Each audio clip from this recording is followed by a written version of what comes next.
So on today's episode, we're going to start putting the firewall together. Now, we had a bit of a break in the weather and came over to the driver's side, get it as finished as the passenger side is. Obviously, this is all still raw. Pretty quick, I'm going to show you how I deal with that. But first, I took a clip as we were working because the existing cowl was pretty smashed up. I'll show you how to push some panels in. I literally use whatever's lying around, and in this case today we're going to use the Hilift Jack a few times. It's going to help us form panels a few different ways, and yeah, let's get going. This panel was extremely distorted. The cowl that existed there had been pushed in quite a ways. I mean, it's smashed all the way up the cowl. I'm probably going to end up replacing a lot of the metal. But I needed it out to put these lower pieces in so that I could move forward. And, well, I don't have any of my hydraulic tools anymore, so we work with what we got. What we're working with, we're going to start on those corners. Strip of metal. Now, you can form it over the 2x4. It gives you a slightly rounded edge, but the cowl on this car has a slightly bigger radius, so took a piece of 2x4. Rounded the edge off with a flapper wheel. We got lots of those around. And basically what we're going to make is a poor man's press brake. Essentially, we're going to take this and line up our metal with how far we want it to wrap. The biggest problem is holding everything down, so we go back to the high lift here.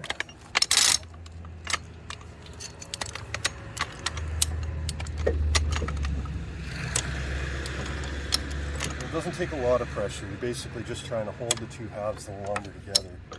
Now, if you do this and you try to hit it with a hammer, you're going to end up with hammer marks. It's not going to be as pretty. So all I'm using is a random block of wood, just something from the offcuts pile out back. And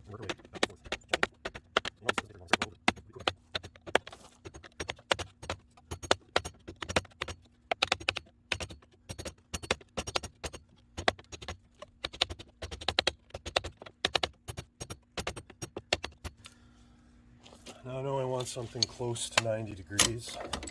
The thing is, at this point, let the pressure off, take this out, and now what we've got is something that's got a nice smooth radius on it and no big nasty hammer marks. So I'm going to double check this against the car, get the other one formed, and then we'll start fitting them up to the cowl. So up on the car, we can see that this radius here, this is pretty much bang on. It's a pretty good guess. Now, originally when I talked about these side panels here, I wanted the firewall to come down until it meets the point of this body line here and then kick back. So we know that down to about there, we want that to come back, probably 8 or 10 degrees. It's not a huge angle, but it's a little bit. So since we're not going to be using a lot of the metal beyond this point, I'm actually going to pie cut this here. I'll probably pie cut it down here, and I'll take out about that 8 degrees, and that way we can fold it over, and then we're going to go back to the buck we made for the rear panels, and I'm just going to clean up that edge so that we can get it in and get it lining up to there, and then we can start to focus on the bottom. We need a kickback here, and we also need this cowl straight down here, but the way this piece is, it flares out. So we need a kick out here. So just a couple of notches, and the thing is that this isn't going to be structural. This is going to have firewall welded directly to it. There's going to be metal sandwiched around it, so it's not the end of the world. So same thing at the bottom. At the bottom here, I wanted this piece to roll in. So what I've done is just sliced it a couple of times, formed it around, put it over my buck, hammered it flat. I got some welding to do. Completely different approach to what I did in the back, but in this case, this is what I wanted to do because it just worked better for my goals, leaving these super clean. So now basically what I've left with is I know that since this point's here, I got to cut this back some, and then we're going to get this all fitted up, tacked into place, do the other side, and we can start on the firewall.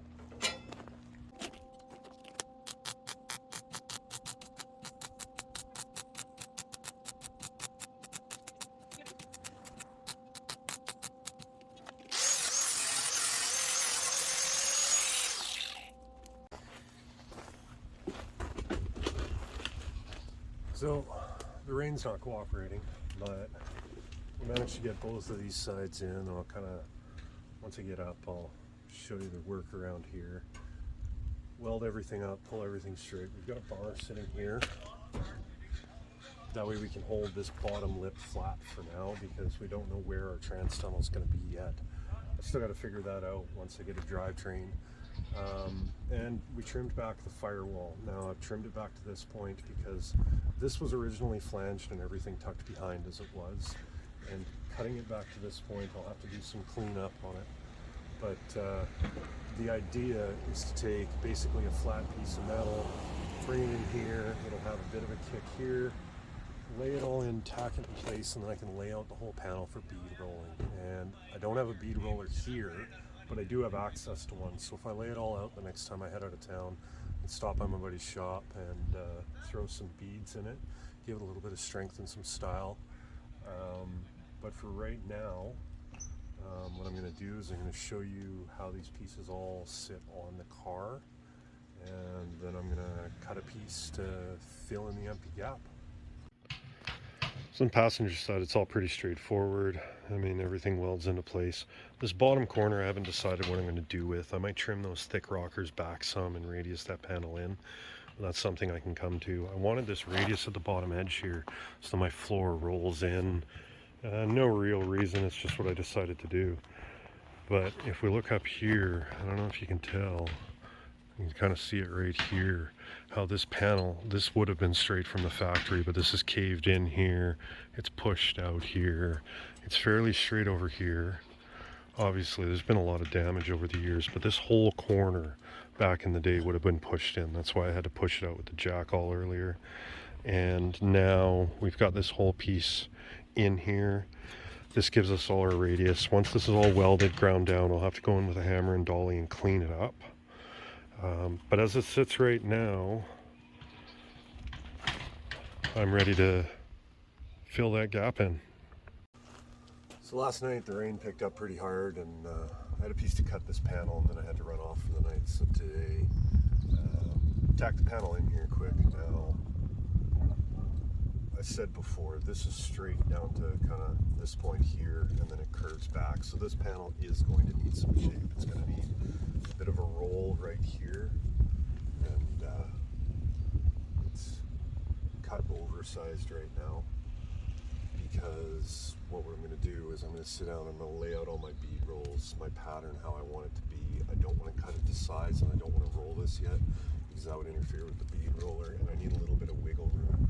Plus you can see, like I talked earlier about this being deformed, I can get my finger behind it here, it's touching here, everything's kind of off a little bit. I got a few pieces I got to straighten out on both sides, some hammer and dolly work from previous damage.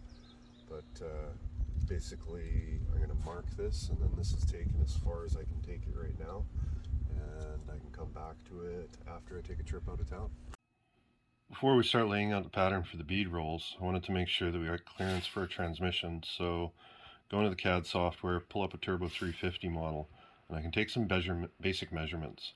So what we're going to do now is take these measurements down, transpose those onto the panel to make sure that I've got clearance for my transmission tunnel.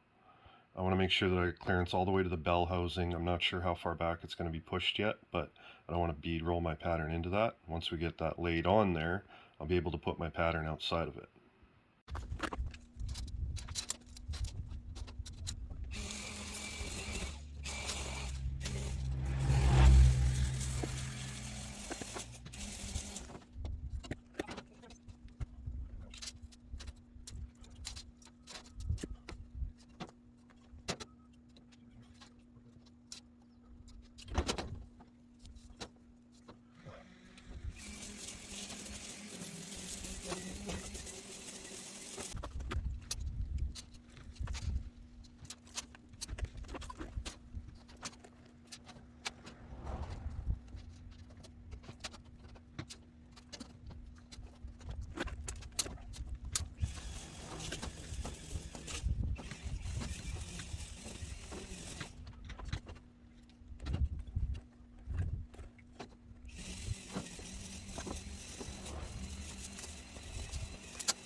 So sped up that whole process some, no point in all the boring stuff taking forever, but basically what we've got, once I went into my CAD software, I pulled the outside dimensions, I showed that, lay out the outside dimensions.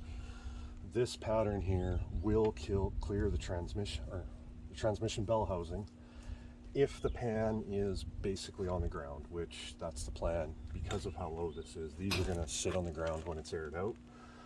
So I know that I need to be able to clear this, and this would allow me, if I need to basically put the bell housing inside of the transmission tunnel. Now, we don't want to bead roll right to the edge of that. We're going to have to do something here too. So basically just leave ourselves a little bit of room here, a little bit of room on the outside. Now, I drew all these out originally. You can see where I drew them out to the bottom, came back, wiped it off. Nail polish remover works great. Steal it from your wife or your daughter. But I had to cut all this off, and that's because I still need room for a frame rail and possibly an exhaust to duck through here, since this is going to sit on the ground. So drew it back. This gives me about 5.5 inches up, and that would give me room to run a 2x4 frame rail vertically, and then my exhaust tucked in beside it, inside or outside, whichever works, and still get everything in where it needs to go. This corner here I'm still undecided on. I want these to sit on the ground. I needed a starting point for my metal, but I'm not sold on this, and obviously this may need to come up. Once I figure out the frame, I'll finish out this bottom corner, but for right now I'll leave this here. I may tuck this up, I may change some stuff, build a molded corner here.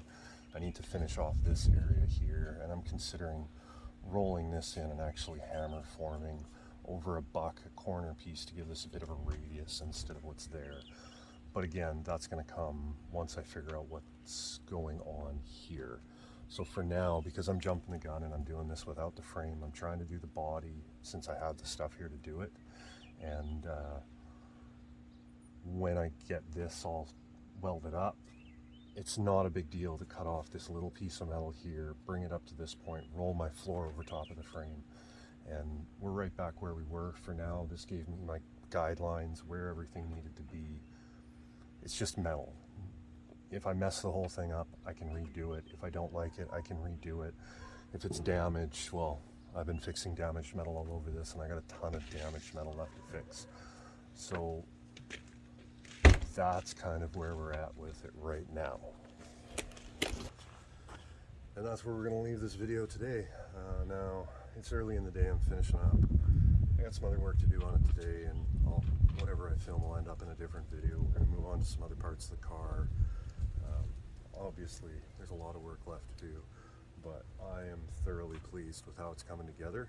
And if you enjoyed all this, if it helped, if you picked up any tips, do me a favor, subscribe to the channel, like the video, comment, give me some feedback. Hate it, love it, whatever, and I'll see you on the next one.